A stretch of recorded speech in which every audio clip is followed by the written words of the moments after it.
শাকটা একবার এইভাবে রান্না করে দেখো। লাল শাকটা প্রথমে বেছে নিয়ে তারপরে ধুয়ে নিতে হবে। ধুয়ে নেবার পর বেশ সুন্দর করে কুচিয়ে নিতে হবে। এবার এইভাবে রান্না করে দেখো তো কেমন হয়। একটা কড়াইতে 1 কাপ জল দেবে। 1 কাপ জল দিয়ে লাল শাকটাকে প্রথমে সেদ্ধ করে নেবে। তো আমি প্রথমে লাল শাকটাকে সেদ্ধ করে নেব। আর যদি তুমি আমার চ্যানেলে নতুন হয়ে থাকো তাহলে আমার চ্যানেলটাকে একটু সাবস্ক্রাইব করে দেবে। যখন আমি নতুন নতুন ভিডিও ছাড়বো তখন তোমার কাছে পৌঁছে যাবে। আর কে কোথা থেকে দেখছো একটু কমেন্ট করে জানাবে। এইভাবে লাল শাক রান্না করেছো কি না একবার কমেন্ট করে জানিও। তাহলে এবার লাল শাকটা এর ভেতরে দিয়ে দেব। লাল শাকটা দিয়ে দিলাম। লাল শাকটা প্রথমে সেদ্ধ করে নেব।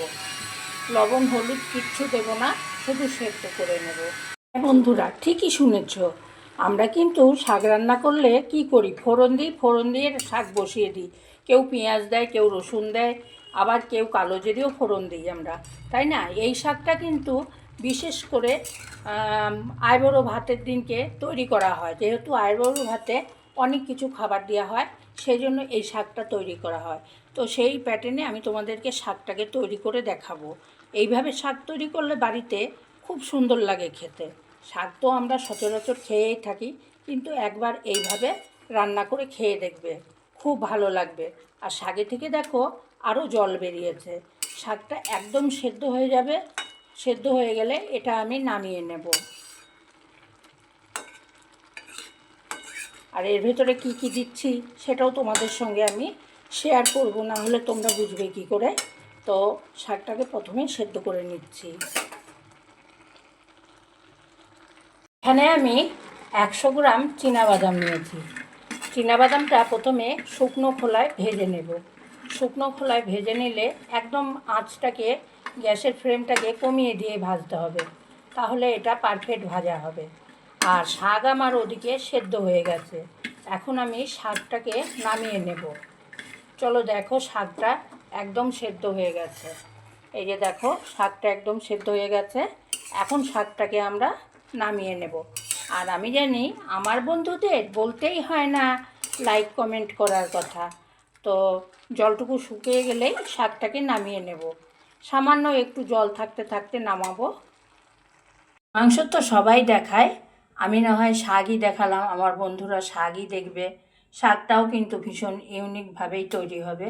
আর দেখো, শাকটা আমি এখন নামিয়ে নিয়েছি। এটা এখন আমি ঢাকা দিয়ে রেখে দেবো।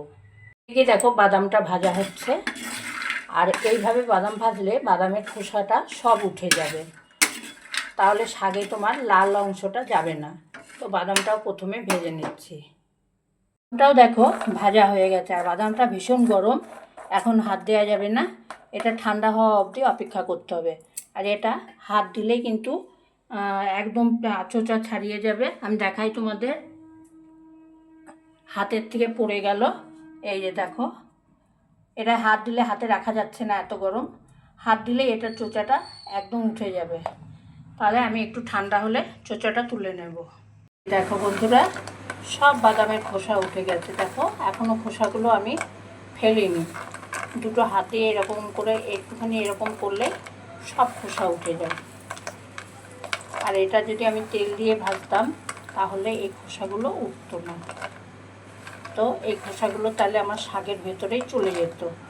সেই জন্য এটাকে শুকনো খোলায় ভেজে নিয়েছি। এখন এটা ঝেড়ে নেব। ঝেড়ে নিলে এটা পরিষ্কার হয়ে যাবে। লাল শাকটা তৈরি করবার জন্য এখানে আমি একটা কড়াই বসিয়ে দিয়েছি। কড়াইতে প্রথমে আমি তেল দিয়ে দেবো। তেলটা তোমরা যে কোনো তেল ব্যবহার করতে পারো। আমি এখানে সাদা তেলটা বেশি খাই, তাই আমি সাদা তেলটা ব্যবহার করলাম। এখন আমি কড়াইতে দিয়ে দেবো কালো জিরে ফোড়ন।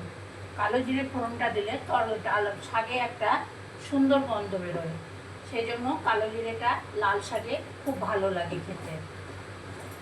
তেলটা অপেক্ষা করব গরম হওয়ার পর্যন্ত, তারপর আমি কালো জিরেটা এর সঙ্গে অ্যাড করব।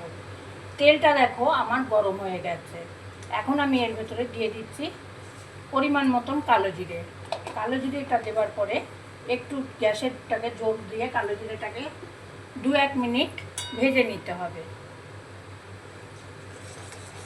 এইভাবে লাল শাক রান্না করে একবার খেয়ে দেখবে, দারুণ লাগে। আর একটা কথা বলি, তোমরা কি কোথা থেকে আমার ভিডিওটা দেখছো, যদি আমার চ্যানেলে নতুন হয়ে থাকো তাহলে পরে আমার চ্যানেলটাকে সাবস্ক্রাইবার করে বেল আইকনটা টিপে দেবে। একটা লাইক করতে কিন্তু একদম ভুলে যেও না বন্ধুরা।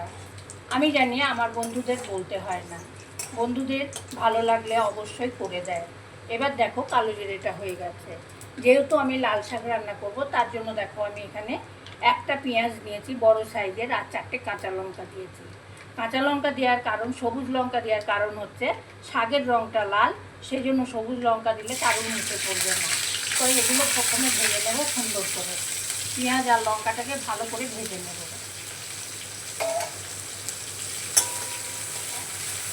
ভেজে নিয়ে এবার আমি শাকটা সেদ্ধ করে রেখেছিলাম, লবণ হলুদ কিছু দেওয়া হয়নি তাতে, সেই শাকটাকে এর ভেতরে অ্যাড করে দেব।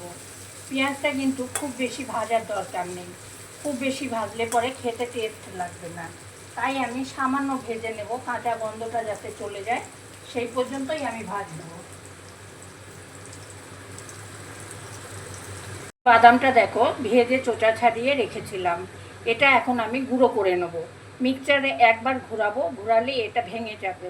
পেঁয়াজটা ভাজা হতে হতে আমি বাদামটাকে গুঁড়ো করে নেব। আর পেঁয়াজটা দেখো আমার নরম হয়ে গেছে, এখন আর একটু ভাজা হোক, ততক্ষণ আমি ওটা গুঁড়ো করে আসছি।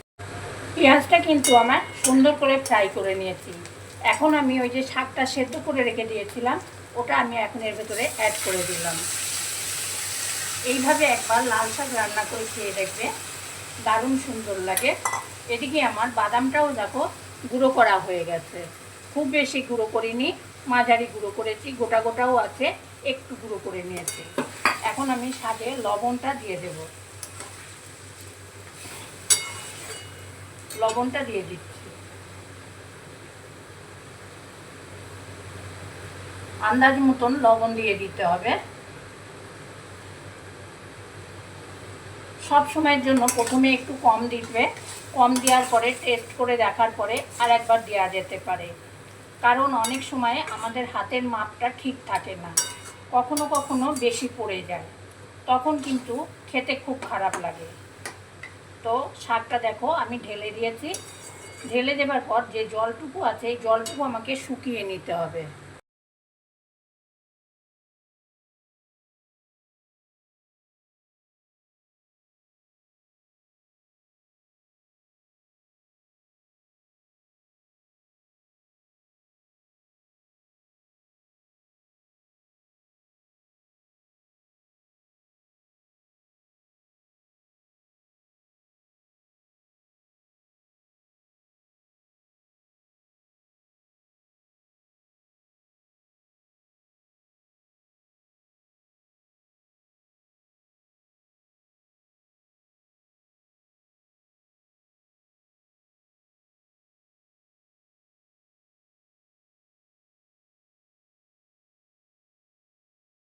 ওলের ডাঁটা আমি দেখো কেটে নিয়েছি, আর এখানে আমি নিয়েছি ঝিঙে নিয়েছি, পটল নিয়েছি, আদা আর লঙ্কা নিয়েছি। হ্যাঁ বন্ধুরা, আমি একটু মশলা বেশি করে রেখে দিই। দুটো পেঁয়াজ নিয়েছি আর দুটো আলু নিয়েছি। তো প্রথমে আমি আদা আর লঙ্কাটাকে পেস্ট করে নেব। এখন এই সবজিগুলোকে প্রথমে কেটে নেব। তো সবজিগুলো কিভাবে কাটছি দেখো, ঝিঙেটার দুটো মাথা কেটে দিলাম, দুটো মাথা কেটে দেবার পর খুব তাড়াতাড়ি কিভাবে সহজে করা যায় সেটা আমি তোমাদের সঙ্গে শেয়ার করছি। ঝিঙের পিছনটা আগাটা কেটে দিয়েছি, কেটে দেওয়ার পর দেখো এই যে পিলারটা নিয়েছি, পিলার দিয়ে ঠিক এইভাবে ছাড়িয়ে নেব, আর খুব তাড়াতাড়ি ছাড়ানো হয়ে যায়।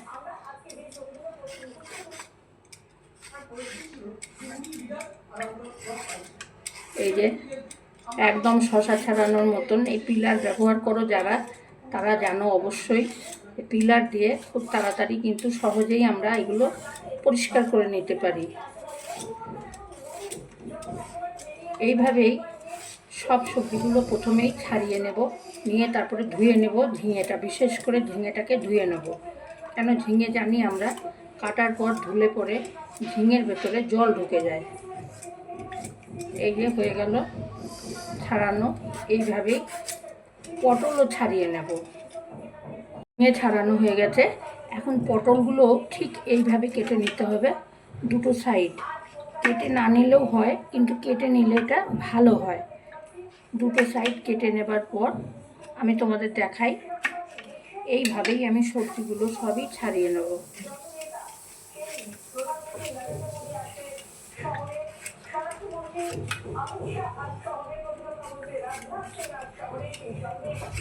এই যে দেখো, ছাড়ানো হয়ে গেল পটল। এটা খুব সহজে হয় বন্ধুরা, যদি তোমাদের হাতে টাইম কম থাকে তাহলে ছাড়ানোর জন্য এটা ব্যবহার করতে পারো। সব সবজিগুলো দেখো ছাড়িয়ে আমি ধুয়ে নিয়েছি। এখন আমি এখানে একটা চপার নিয়ে নিয়েছি। চপারে রেখে আমি সবজিগুলো কেটে নেব। যেহেতু আমার ওলের ডাটার সাইজটা এরকম আছে, লম্বা লম্বা, সেই জন্য আমাকে পটলটাও কাটতে হবে ঠিক এইভাবেই লম্বা লম্বা। এখন কিন্তু আমি চাকু ব্যবহার করতে পারবো। চাকুতে আমি কাটতে পারি না, এটা তোমরা সবাই জানো, কিন্তু যেহেতু আমি ছাড়িয়ে নিয়েছি, চাকু দিয়ে শুধু পিচ করতে পারাই যেতে পারে। এইভাবে লম্বা করে পটলগুলোকে কেটে নেব। বন্ধুরা, তোমরা কোথা থেকে আমার ভিডিওটা দেখছো একটু কমেন্ট করে জানাবে। আর একটা কথা বলি, যদি তুমি আমার চ্যানেলে নতুন হয়ে থাকো তাহলে চ্যানেলটা সাবস্ক্রাইব করে বেল আইকনটা টিপে দেবে। ভুলে যেও না বেলটা টিপার জন্য। ও হ্যাঁ, একটা লাইক কিন্তু অবশ্যই করে দিও। আর দেখো, আমি পটলটা ঠিক সাইজ করে করে কেটে নিয়েছি। পটল কিন্তু ঘরে রেখে দিলেই হলুদ হয়ে যায়, তা সত্ত্বেও কিছু করার নেই। বাজার যাদের অনেকটা দূরে তাদের কিনে এনে রাখতে হয়, বা বাড়িতে লোকজন থাকে না তাদের কিনে এনে রাখতে হয়, কিন্তু কিছু করার নেই। একটু হলুদ ভাব হয়ে গেছে, চচ্চড়িতে দেব আমি। চচ্চড়িতে দিলে এটা অসুবিধা হবে না। তো পটলগুলো আমি দেখো সব সাইজ করে কেটে নিয়েছি। এখন ঝিঙে কাটবো। ঝিঙেটা ঠিক এইভাবে পিচ করে নিতে হবে। পিচ করে নেবার পরে কাটতে হবে, তাহলে তোমার ঝিঙের সাইজটাও একদম ঠিক থাকবে, লম্বা লম্বা থাকবে। এখানে দুটো আমার ছোট হয়ে গেছে, কারণ এই ঝিঙেটার ভেতরটা দেখছি কেমন পোকা পোকা। তো এটা আমি কেটে দেখে নেব। এই দেখো, এই যে দেখো কেমন পচা পচা ভাব, এটা আমি ফেলে দিলাম, সেই জন্য ওটা ছোট হয়ে গেছে আমার। তো ঝিঙেটা বেশি ছোট করা যাবে না, বেশি ছোট করলে একদম গলে যাবে। এমনি কচি ঝিঙে একদম এইরকম এটাতেও বেরিয়েছে।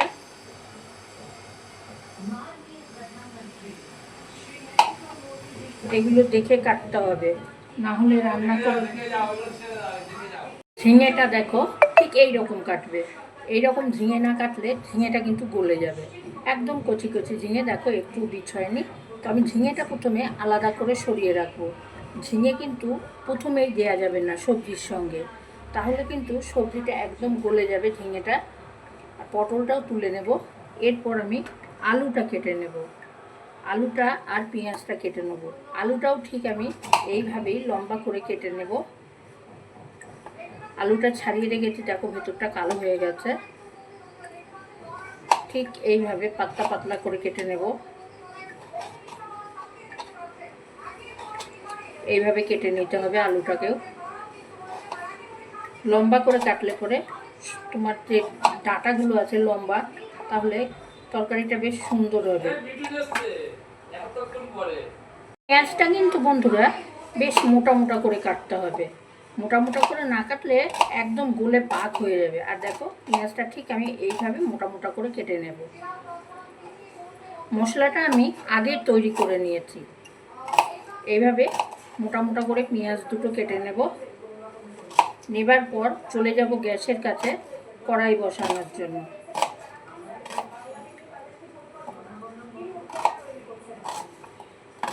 কেটে নিলাম, এইভাবে মোটা মোটা করে কাটতে হবে, কাটলে আর গলে যাবে না। এখন আমার সমস্ত কাটাকুটি শেষ হয়ে গেল। এখন চলো গ্যাসের কাছে যাই। গ্যাসে একটা কড়াই বসিয়ে দিয়েছি। কড়াইতে আমি দিয়ে দেব সাদা তেল। কড়াইতে দিয়ে দিলাম বেশ খানিকটা সাদা তেল, পরিমাণ মতন। এখন এর ভিতরে দিয়ে দেবো জিরে আর শুকনো লঙ্কা ফোড়নে।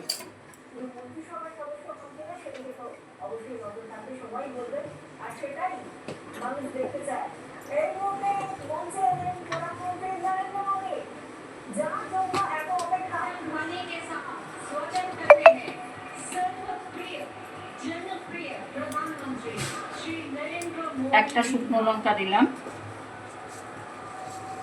সঙ্গে দিয়ে দিলাম জিরে ফোড়ন। তেলটা গরম হয়ে গেলেই ফোড়নটা তৈরি হয়ে যাবে।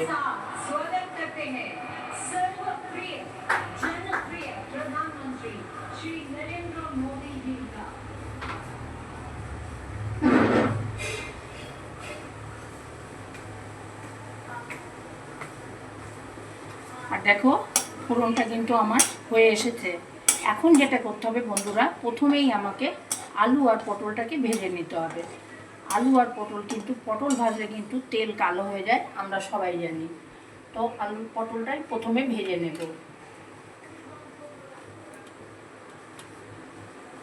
দিয়ে দিলাম পটল,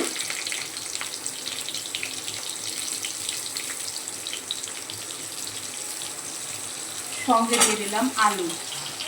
প্রথমে এটা লবণ হলুদ দিয়ে ভালো করে ভেজে নেব। পটলটা আমার ভাজা হয়ে যাচ্ছে।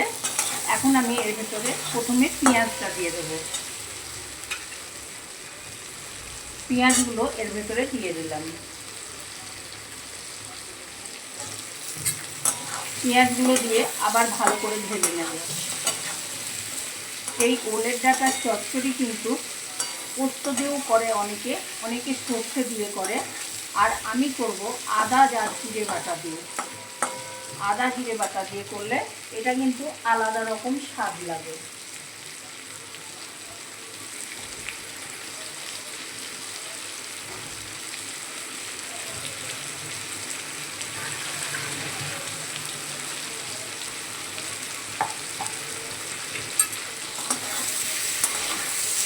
দেখো পেঁয়াজটা কিন্তু এর সঙ্গে মিশে গেল। এখন ঝিঙেটা দিয়ে দেবো। ঝিঙেটা সবার শেষে দিতে হয়, না হলে ঝিঙেটা গলে যাবে, তাই জন্য সবারই শেষে ঝিঙেটা দিতে হয়। হ্যাঁ বন্ধুরা, একটু সাবস্ক্রাইব করে দিও, একটু সাবস্ক্রাইব করে দিও।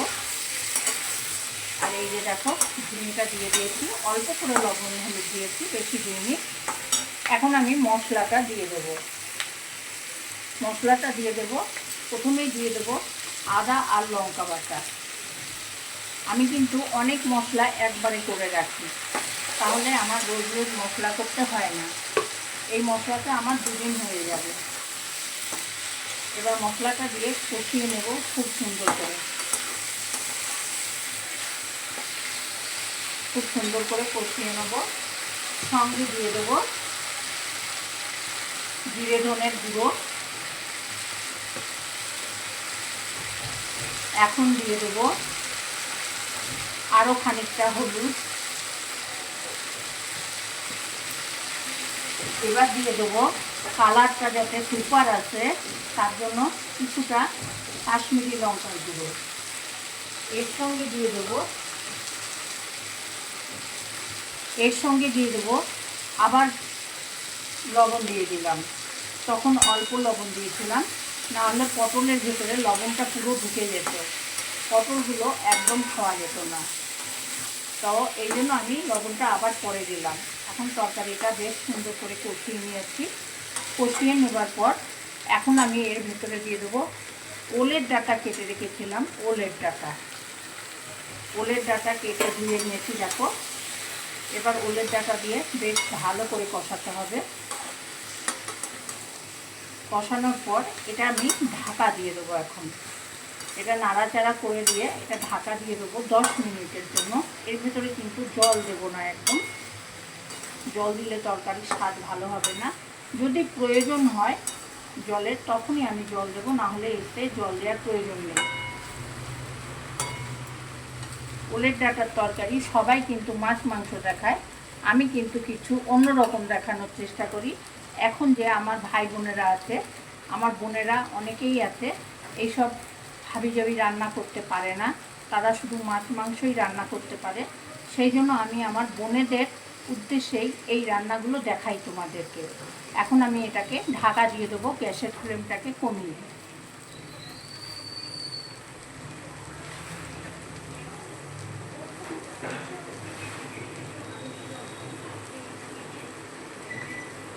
10 মিনিট পর ঘুরে আসলাম।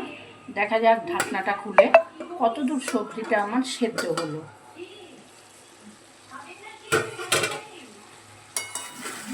দেখো সবজিটা কিন্তু অনেকটাই সেদ্ধ হয়ে গেছে, কিন্তু জল বেরোয়নি। জল ছিলই না হয়তো সবজিতে, জল একদম বেরোয়নি। তো সামান্য একটু জল দিয়ে দিতে হবে। জল না দিলে সবজিটা ভালো সেদ্ধ হবে না। তাহলে আমি সবজিতে একটু জল দিয়ে দেবো। এখন বেশি জল দেওয়ার দরকার নেই, সামান্য একটুখানি জল দিলাম, এই জলটাতেই সেদ্ধ হয়ে যাবে। আবার ঢাকা দিয়ে দেব। সেদ্ধ হয়েই এসেছে, সামান্য একটু জল দিলাম যাতে আরও ভালো করে সুন্দর করে এটা সেদ্ধ হয়ে যায়। আর এই সবজিটা কিন্তু খুব অসাধারণ লাগে, খুবই ভালো লাগে। যারা সবজি খেতে ভালোবাসে তাদের জন্য বলছি। এবার আমি আবার 10 মিনিটের জন্য ঢাকা দিয়ে দেবো। 10 মিনিটের জন্য ঢাকা দিয়ে দেবো, সবজিটা খুব সুন্দর সেদ্ধ হয়ে যাবে। 10 মিনিট পর ফিরে আসলাম বন্ধুরা। দেখা যাক এবার কি পরিস্থিতি। তরকারি তো আমাদের একবার ঢাকা দিলেই যে হয়ে যাবে তার কোনো মানে নেই। তরকারি রান্না করতে গেলে দেখো এটা গরম হয়ে গেছে, আর এটা ধরতে খুব কষ্ট, সাঁড়াশি দিয়ে তুলে নিলাম। আচ্ছা, এখন দেখো কি অবস্থা। এখন কিন্তু জলটা পুরো শুকিয়ে গেছে, আর সবজিটা কিন্তু আমার একদম রেডি হয়ে গেছে। এখন যারা একটু মিষ্টি মিষ্টি সবজি খেতে ভালোবাসো তাদের জন্য বলবো যে একটু মিষ্টি দিয়ে দিতে পারো। যে মিষ্টিটা দিতেই হবে এমন কোনো কথা নেই। যদি কেউ পছন্দ না করো, না দিলেও চলবে, তবে আমি একটু মিষ্টি দেব, একটু চিনি দিয়ে দেবো। চিনিটা দিয়ে বেশ ভালো করে মাখিয়ে নেব। এবার আমার চ্যানেলটা তোমরা একটু ভিজিট করো, আর আমার পাশে থেকেও দেখো ওলের ডাটার চচ্চড়ি কিন্তু আমার রেডি হয়ে গেছে। কারা কারা পছন্দ করো একটু বলবে। আমার কিন্তু এইসব চচ্চড়ি, বাটা, মাছ মাংসের আমি অতটা ভক্ত নেই, এগুলো আমার খুব ভালো লাগে। তো আজকের মতন এখানেই বিদায় নিলাম। বিদায় নেওয়ার পরেও আবার ঘুরে আসলাম। তরকারিটা এত কষ্ট করে রান্না করলাম, কতটা হলো তা তোমাদের না দেখালে পরে তো আর ভালো লাগবে না, সেই জন্য দেখালাম। দেখো 1 বাটি হয়েছে, এটা খুব টেস্টি। তোমরা একবার ট্রাই করতে পারো যারা এইসব চচ্চড়ি খেতে ভালোবাসো।